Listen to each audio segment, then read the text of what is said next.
Hello, everybody. Welcome to another fun and awesome episode of Youth Connect. I'm Aiden.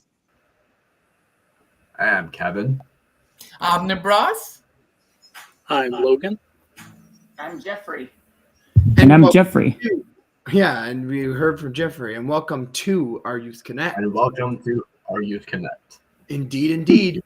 Hello, everybody. I'm so excited to be sharing with you another awesome and fun Friday filled with some awesome and cool news. Double awesome, you know it.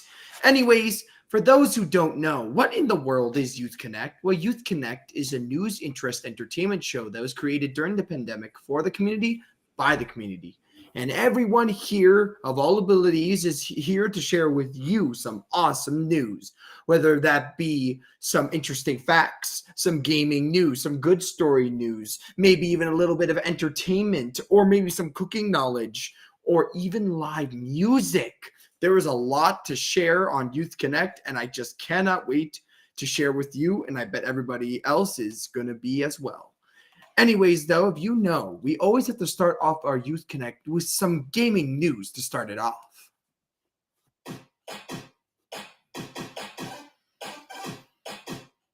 All right, guys, I hope you're ready because it's time for a spotlight game. What does that mean? Well, basically, it is time to shine the light on a game that is either coming out, is released recently, or an old classic. And today we have a game that just released today, and I've been really looking forward towards it. Today's spotlight game of the week is Super Mario RPG. Now, the amazing thing about Super Mario RPG is that it is a classic among classics. It is one of the very first RPG games. It's the classic Mario Brother Plumber Mario has officially started his very first RPG. And the story goes, as per usual, Bowser kidnaps Peach and goes to go save her. But unfortunately, to Mario's surprise, as he was trying to defeat Bowser, he had to be interrupted by the Smithy gang, who crashed into their world and scattered the 7-star pieces of Star Road. So guys, what's amazing is that Super Mario RPG, as you heard, is the first RPG in the Mario franchise. I guess you could call Superstar Saga an RPG, but to be honest, Super Mario RPG came first. It would draw from the major elements of Square's RPG franchises, such as Final Fantasy. So what is new in this brand new Super Mario RPG remake? Well, I want to talk about breezy difficulty mode. So if you're new to an RPG or want a story-focused experience, you can choose the brand new breezy difficulty, which makes battles easier and leveling up much faster. And you can set the difficulty at any time if you change your mind.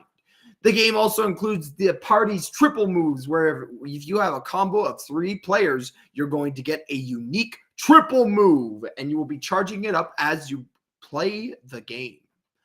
And obviously, you got a bunch of boss battles. I love boss battles. So you can take on a rowdy boss like Balome, a vicious monster with an appetite, and Johnny, the fiercest pirate in the sea. And obviously, there has been new CGI added. You'll be immersing yourself in the story with new CGI cutscenes of pivotal moments. And a cutscene will play for each triple move. So get fired up. And you can turn on the charm and the music. So obviously, if you're feeling a little bit of a remastered soundtrack, you can. But if you're feeling a little bit of the good old days, you could switch from the remastered track to the classic Super Mario RPG kind of soundtrack that was made for the classic Super NES. So if you want that SNES kind of twang to your songs, you can change it up by switching to the retro mode. Or if you want to hear your remastered songs in beautiful, all-definition instrumental beat, I recommend doing that as well, because there's so much to play up with in Super Mario RPG. And do be looking forward, guys, because they did not lose the secret final boss. He is still there, but it requires a little bit more work than usual. So get ready for that. Anyways, I hope you check out Super Mario RPG on the Nintendo Switch. It's a cool game. It's one of my favorite childhood games, one of my favorite RPGs of all time. But next up is Kevin. He's going to be bringing us some all-important news, and I just cannot wait to hear his interesting fact he's going to share.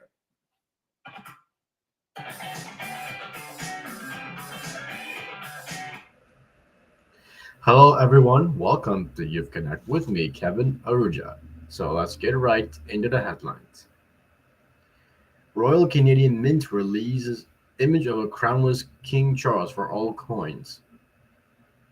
A freelance toots needs for a grocery competition after Loblaws. More than 1,200 no-frills workers could go on strike in Ontario next week. And Toronto Raptors look ahead to in-season tournament opener. The coin collectors across the country will soon be able to get their hands on a piece of history as the first Canadian coins bearing the image of King Charles go into production.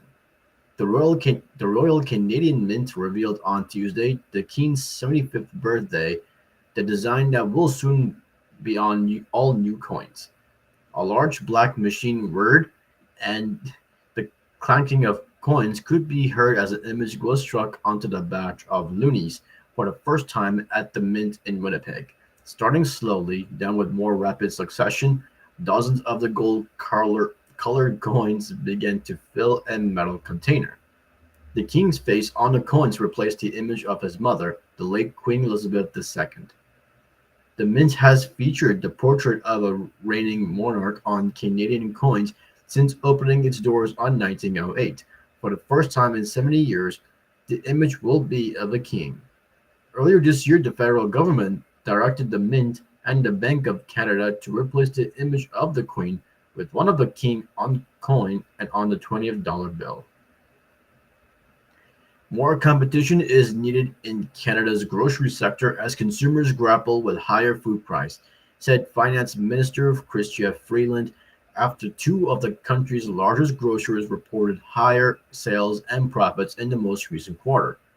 Speaking at a press conference in Mascouche and Quebec, Freeland said major changes need to be made in the Canadian competition law to help stabilize food prices.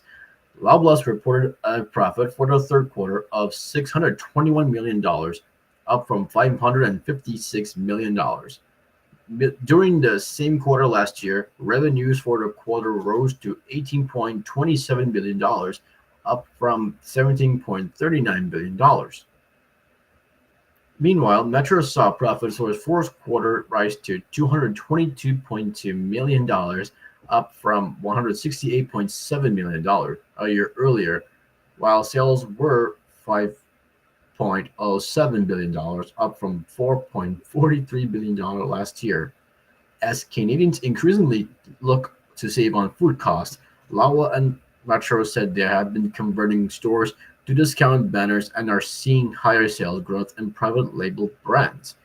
The Bureau also noted its inability to compel information from the grocery sector, for its report limited its access to some details. In September, the federal government introduced legislation that aims to strengthen the Competition Bureau, including giving it to the power to compel information from companies as part of its market studies, as well as to block collaborations that are detrimental to competition and choice. More than 1,200 uniform members employed at the Loblaw-owned no-frills stores could be on strike as of Monday, the union says in the statement released on Thursday. According to Unifor, the corporation refuses to address pay demands and working conditions amid a Canadian affordability crisis. Unifor recently ratified a new collective agreement with Metro workers, ending a 5-week-long strike that began in July. The agreement included an immediate $1.50 an hour raise, enhanced benefits and pensions, better scheduling and job protection from the implementation of self-checkouts. The union said that agreement is like what no-frills workers are demanding.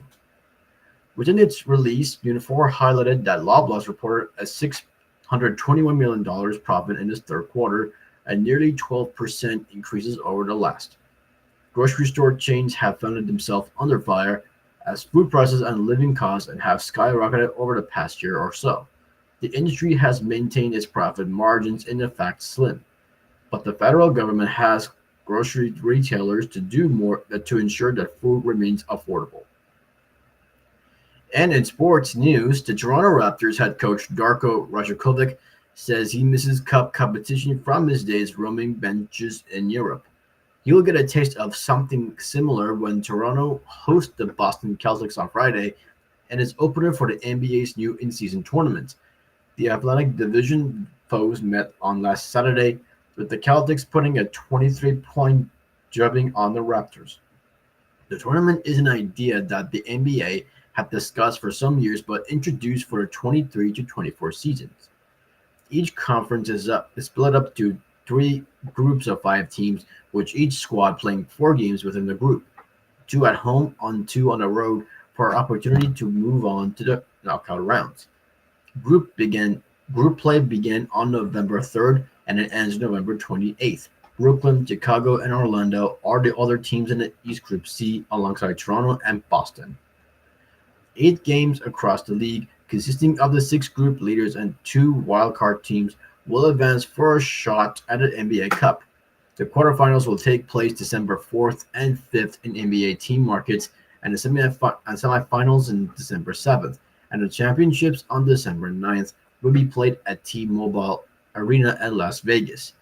Asked if he's excited for the tournament, Toronto forward Pascal Siakam expressed more of a concern with rebounding from Wednesday's defeat. In today's weather forecast, we've got light rain this afternoon. The temperature is now 13 degrees. And tomorrow we will get mainly sunny and the temperature will be 6 degrees. And now for a topic for an interesting fact, I'm going to talk about avocado. Again, it's one of my favorite fruits. The avocado was extremely important, so according to the story, among the indigenous people of Asian Mesoamerica, as the fruit provided sustenance and sorry for my apologies. For instance, the Aztecs believed the fruit provided strength to whoever consumed it. And in ancient Maya, the 14th month of the calendar is represented by the Gulf for the avocado. The fruit eventually made its way across the Atlantic when Spanish explorers were introduced to the avocado in the 16th century. By 1521, the fruit had spread through Central America and into parts of the South America before being exported back to Europe by the Spanish and sold to other countries. So now for the fact for the avocados. Half of an average sized avocado has 4.6 grams of fiber, the most of any fruit. California produced 90% of the U.S. avocado corporation. The avocado star of California is San Diego County, which produces 40% of all Californian-grown avocados. And last fact is, if you're looking for a healthy immune system, eat an avocado. The National Cancer Institute found that avocado has 19 milligrams of glutathione per half of fruit. Glutathione functions as an antioxidant, which helps your immune system function normally. So, and in my segment, this is Kevin Aruja reporting news from Youth Connect, and I'm sending it back to Aiden. See you next Friday. You know what? I'm going to talk about avocados for a second. One, I did not know, but they're a fruit. But I mean, if you really think about it, all fruits are classified as a fruit when they have a seed. So an avocado has a ginormous seed, so obviously it has to be a fruit. I know my parents absolutely love avocado, but I never can really find out why I don't. I don't know. Something due to the fact that it's very mushy tasting. But again, to each person's favorite. Some like it, some don't. But I've heard that it's very good for your skin. But I guess, as you heard, if you eat an avocado, it's really, really healthy for your body. People call it a really, really good source of vitamins. I mean, obviously not like other fruit, but they're really, really good for the body. Now, I'm going to ask everybody, are you guys a big fan of avocados, or are you like a kind of person with avocado? My parents love avocados. Do you like avocado, Jeff? No, not really. No. Okay. I can see that. What about you, Nibras?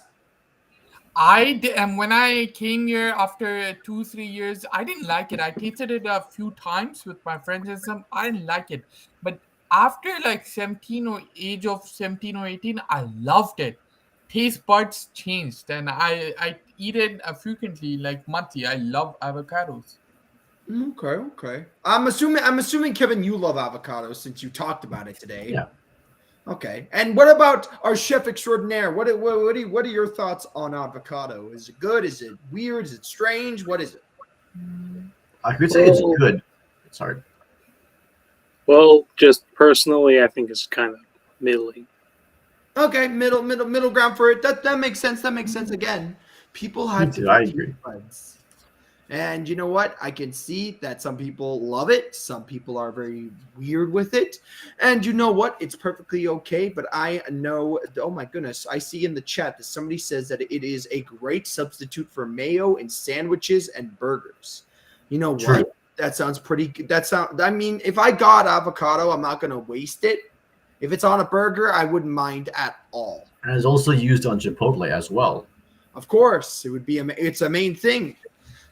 All right, thank you so much, Kevin, for your news. We really appreciate it. And now it's time to keep the ball rolling with your second gaming news. I recommend bracing yourself because this one's quite shocking. So, guys, I want to talk about video game fashion. I'm gonna be real with you. Video game fashion is usually very uninspired. Like most times, you'll get a T-shirt with a logo ironed on the front, or like a sweatshirt with like an animated character on it. But it's really rare to see a piece of merch that feels like it's pulled from a game world, or one that's subtle enough you could wear it out to dinner without anyone knowing you're repping your favorite RPG. That's where the Lands Between comes in. An Elden Ring inspired collection from luxury streetwear brand Arc 8. It looks like you're looking at the future of game-related fashion. Nothing is too high concept and nothing's too strange that it's unwearable, because I want to tell you guys, the line is still firmly rooted in a streetwear aesthetic. But the entire collection could be easily worn by somebody who is like walking down through Toronto, or if you saw it on Instagram, no one would know that it references a video game. Like, for example, a lush blood red fur coat that looks like the lion draped over Godfrey's shoulder, or an oversized menswear-inspired crisp white button-down with cream marica stretched across the back.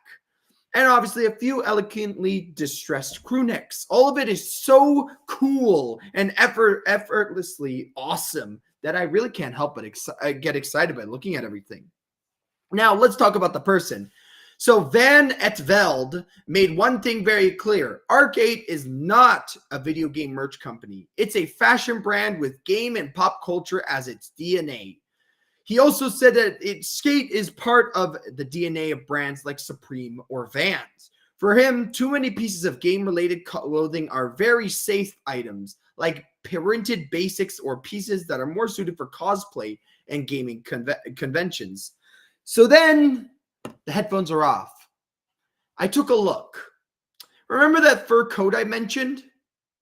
Oh, you know, if you really want that fur coat, it's going to be $2,430. Okay. An Elden Ring t-shirt, the boss store that you see. Oh, a t-shirt, $204. What about a tarnished hoodie? $358. What about the bomber image that's in the photo that you guys could see right now? You see this bomber jacket? $1,254. Yeah, I think I'll just appreciate it from the side, but if it's over $1,000 or over $300 for a t-shirt, yeah, I think I'll have to walk by for this one. Again, Arc 8 made some really cool designs. I really recommend checking them out. They still look really, really awesome and really cool. But if you could lower the price just a little bit, please lower it a lot to like $20, or at least $35. But $200 to $300 for a t-shirt? Couldn't do it. Anyways, this is where I would say next up is Joshua with the good story news. But Unfortunately, Joshua cannot make it, so I am here in his stead to bring you some gaming news. So guys, I want to talk to you about some awesome socks that I have found. So I've heard that the words we tell ourselves matter. They're very, very important. And no matter what, you can remind yourself and others that you are amazing, smart, courageous, or beautiful with these awesome note to self socks, because words make all the difference. So, in a world where mental health is an increasing concern, a Kansas mom from the heartland of America began weaving inspiring messages to put on your feet. Laura Schmidt is the visionary behind the unique sock company, where positive affirmations become a memorable step in your morning and bedtime routines. She always believed in the power of positive thinking, but remembers the moment in 2011 where her feet were propped up on a car dashboard, and it dawned on her what an incredible billboard their socks could be promoting positive thinking. So she says her whole life she's been using positive affirmations to help her with her confidence. And she had been already succeeding in the corporate world and direct sales. And as a mother of 3 in the prairie villages of Kansas, empowering others to reach their goals was a way of life. She envisioned that the positive reminder articulated in the present tense and would stay with the wearer throughout the day with the simple act of wearing socks. The website for Note to Self socks say that each pair of high-quality athletic socks come with arch support and a breathable mesh top. They sell multiple styles of socks, including compression, ripper, ultra cut, crew, wool crew, and child sizes. So guys, I just want to talk to you about this. I know that a lot of people who definitely feel like they need that moment or need those positive words that they need other people to tell them. Sometimes people really need that positive affirmation. So this amazing lady, this amazing Miss Laura, creating these awesome note to self socks are absolutely brilliant. And I've heard from the website you can buy them based on the affirmation. So if you want to do something related to yourself, to the things that you'll be doing in the day, you can choose the set of socks that fits to your liking. So guys, if you ever need some positive feedback or some positive words in your day, I recommend that you check out the Note to Self socks to give you that positive feedback that you might need. And also, amazing work to Miss Laura Schmidt for creating these awesome socks that are very needed in a very needed world. Anyways, though, this is where I'm going to be dropping off, and I'm going to be bringing up the next person, which is Nibras, and he's going to be sharing with us some entertainment and podcast news.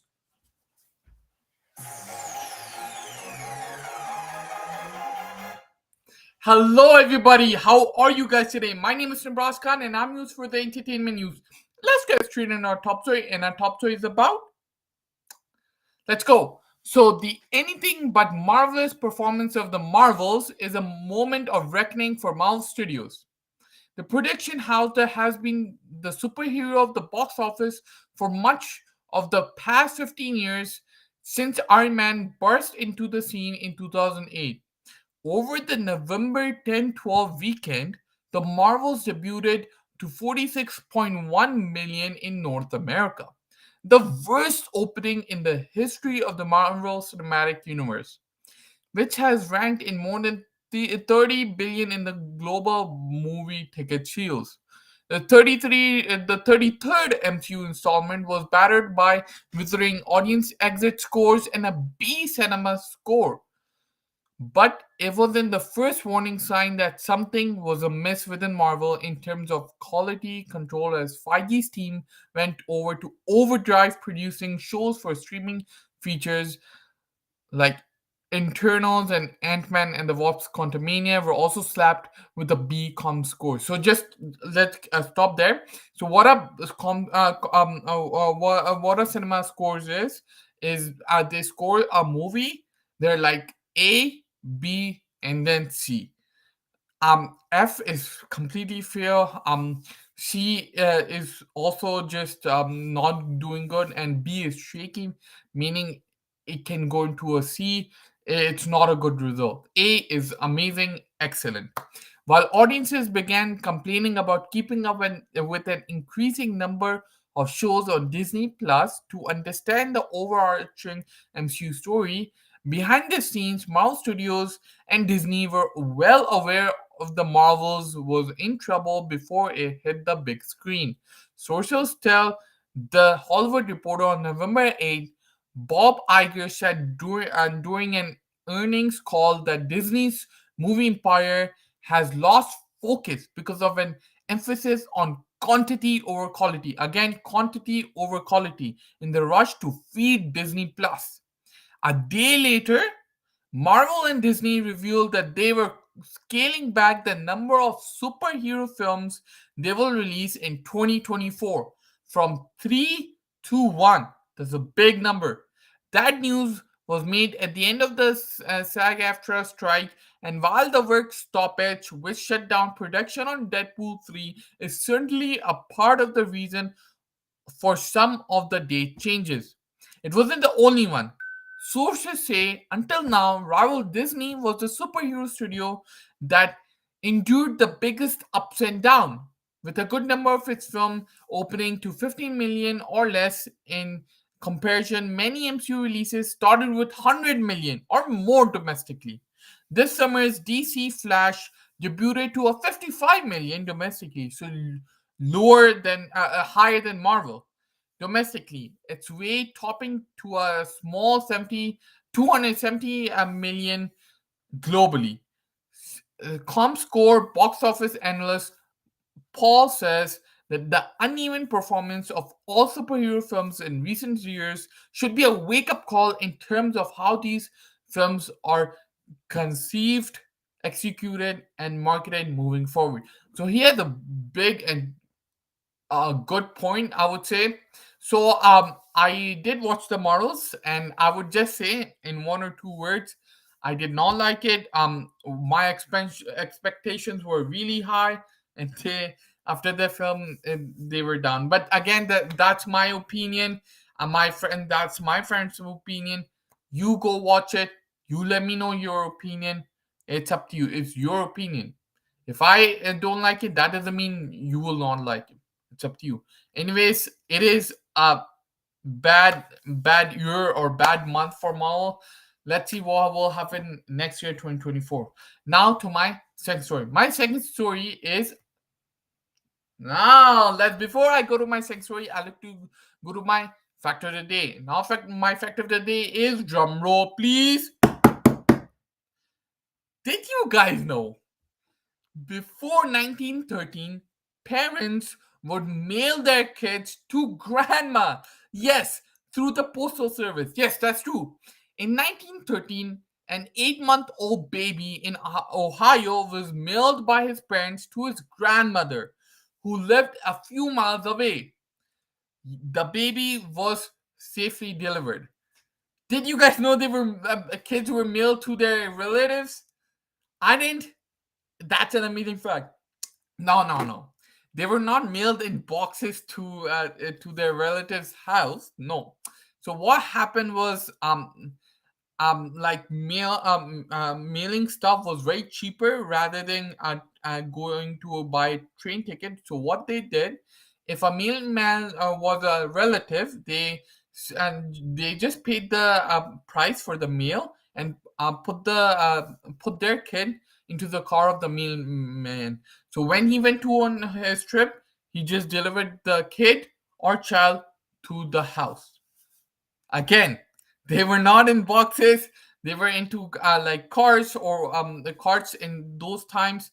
Just if there was a relative, if the mailman was a relative, they just handed the child to the mailman, and there it was. It is. I did not know that they used to deliver that, and they used to do this because it was cheaper. It's very, very cheaper, around 45-50 cents rather than train ticket. It was very cheap. Did you guys know that?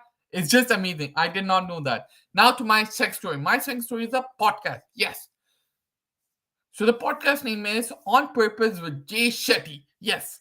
On Purpose with Jay Shetty is a podcast that aims to make wisdom go viral and to find what makes up true happiness. Jay Shetty is a former monk, a motivational speaker, and a best-selling author.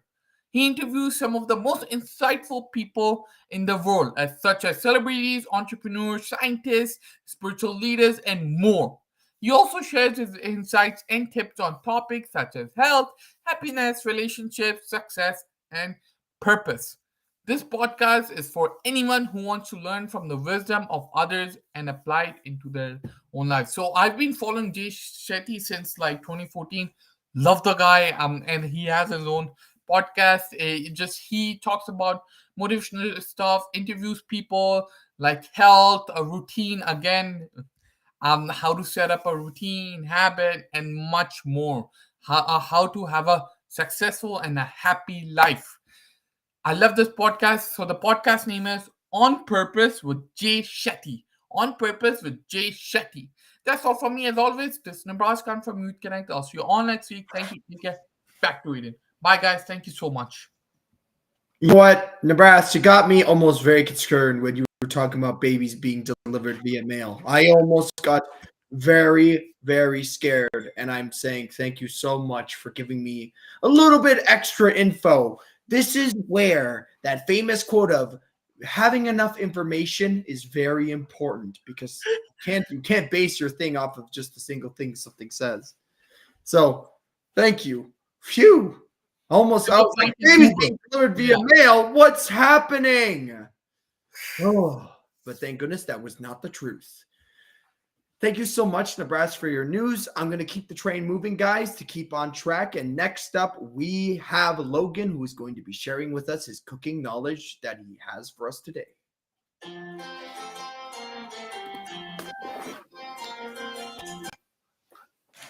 Hello, Youth Connect. I'm Logan. Now, just yesterday, Aiden gave me this wonderful opportunity to obtain a few herb plants with him. So I visited his house with a couple flower pots, and he brought me some wonderful herbs that I could plant. So today's topic will be about herbs. So I'll go over a few different species of herbs, where they can be found, what they taste like, and the dishes that they pair very well with. So the first herb that I'll be talking about is one that I got from Aiden yesterday, and this is basil. Now, basil is part of the herb family. Let's see if I can pronounce this. Lamiaceae? No, Lamiaceae. It's part of the Lamiaceae herb family. And basil is commonly found around Central Africa and as well as the Southeast Asia region, and it's pretty popular to use in the Mediterranean. Now, basil has a very refreshing taste, and because of this, it's usually added into dishes very fresh. Think, for example, Italian cuisine, where it's used a whole lot. It can be added into tomato sauce fresh, onto like a caprese salad very fresh, or like a margherita pizza, where instead of baking it with the pizza's baked and then topped with fresh basil. Now, the next plant that I'll go over is parsley. Now, parsley is part of a different plant species called the Apiaceae family. So that's kind of different. The basil is part of the Lamiaceae. This is part of the Apiaceae. And so this is parsley. Compared to basil, its leaves are a lot shorter. And so parsley is mostly native to Greece and Morocco, but it was cultivated in Europe and was spread all around the world. And it's a very common herb to use as a garnish. You can use it to garnish pretty much anything, from like chicken to steaks to soup, where it makes a wonderful flavor booster, to stocks, to pasta, all sorts of different dishes. So the next plant that I'll go over is mint. Now, mint is part of the Lamiaceae family, just like basil. And you can see here that it looks a lot similarly to basil. It has nice round leaves, just like basil. It can be found in every continent in the world, and mint is, of course, best known for its very, very cool, cold aftertaste. It's common to use in desserts like mint chocolate chip ice cream, or some cuisines like Mexican cuisine and Indian cuisine will use the cooling properties of mint to help to pair it well with spicy food to help tone down the heat. Now the next herb that I'll go over is oregano. Oregano is also part of the Lamiaceae family, and it is commonly found in the Mediterranean. It's pretty popular in Italian and Greek cuisine, and it has a very earthy, warm taste, and it's very strong in this dry form. The next herb that I'll go over is another one that I've gotten from Aiden, and it is thyme. Now, thyme is an evergreen herb, and it has these very small little leaves. They're pretty easy to pluck out. You just take the stems and then you harvest the little leaves off of them. They're also, just like oregano, they're also found in the Mediterranean, and they have a very earthy taste. Now, a very good use of thyme is to make a bouquet garni, which is something like this. This is just a little bundle of thyme tied together with butcher's twine, and this works very well to flavor soups or stocks. It helps keep all the thyme sprigs. It helps keep all the thyme sprigs together so that they don't float around. Now, the next herb that I'll talk about is probably to most of you the most controversial one. It is cilantro. Everybody's favorite, huh? So cilantro is part of the Apiaceae herb family, just like parsley. It is also commonly known as coriander or Chinese parsley. And although the leaves and seeds are mostly what's used for cooking, all parts of this plant are actually edible, and in Thai cooking, it's pretty common to use the roots. And so I have one more herb that I'd like to talk about. This one is dill. It's part of the Apiaceae family, just like parsley and cilantro. And so it comes in these little fronds, sort of. That's what they're commonly called in cooking, like little dill fronds. They are native to North Africa and the Arabian Peninsula. And so they also have a pretty earthy, somewhat like kind of fresh, like basil too, and also slightly acidic. And they're a very popular herb to the season with seafood. Now, those will be all the herbs for today. There are a ton of other herbs that I could talk about, stuff like cardamom or marjoram or cumin or rosemary too, which is another herb that I got from Aiden. But I think that this will just about do for today. So thank you very much, Aiden, for the opportunity to get these delicious herbs from you. And yeah, back to you. You know what, guys? We had a really fun time at our herb party, I guess you can say. And I've been seeing in the chat that a lot of people are saying that they love some of their herbs with salads, some salmon. Let's see here, some dill. Dill is delicious. What else we got? Cilantro. I'm not a big cilantro person. Mint and basil. Oh, those sound absolutely awesome, guys. You know what? A lot of people sleep on the fact that herbs are so delicious. You don't have to just do salt and pepper, guys. Add a little bit of herbs to things, and it'll really spice things up and make it taste a little bit better. Especially if you're working with fish. Fish is great with herbs. Some salmon with some, I don't know, let's say, what? Oh my gosh. My back crew says salmon with cilantro is apparently so delicious, which I don't think that sounds very appetizing. I really don't want soap on my salmon. Anyways, though, let's keep the train moving. And next up, we have Jeffrey with his live music.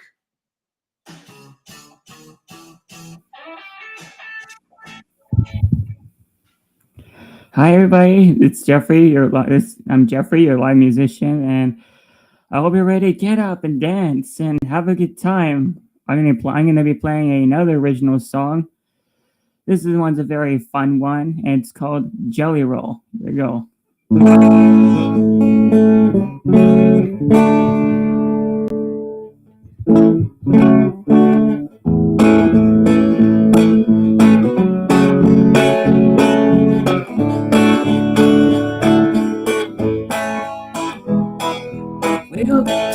Jelly roll, one step forward, two steps back. Roll your hips side to side, don't hide or slide. Shake your hands to and fro, never let the smile go. You can do it, yes you can. Into your pockets, give me your change. Belly grab fake, rearrange, don't hide or slide. Roll jelly roll, one step forward, two steps back. Roll your hips side to side, don't hide or slide. Shake your hands to and fro, never let the smile go. You can do it, yes you can.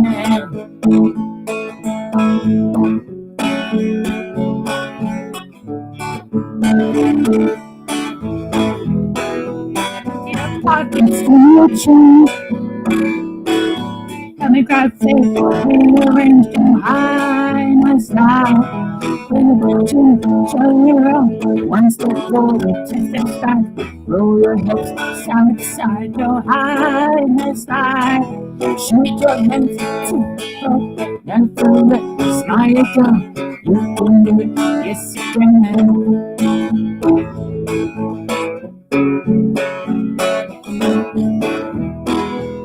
Oh, come on.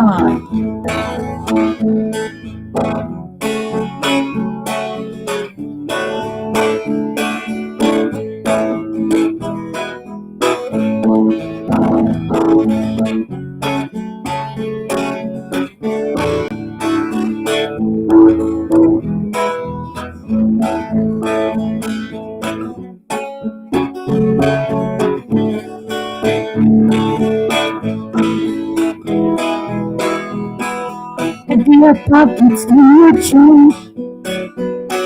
You got faith, rearrange, don't hide, no slide. You wanna whip, jelly, one step forward, two steps back. Roll your hips side, don't hide, no slide. Shake your hands to and fro, never let your smile go. Yes you can. And in your pockets, in your change. And you got faith, rearrange, don't hide or slide. Be the best you can be, let me hear you say it. You know you got it, show you roll. One step forward, two steps back. Roll your hips side to side, don't hide or slide. Shake your hands to and fro, never let the smile go. You can do it, yes you can.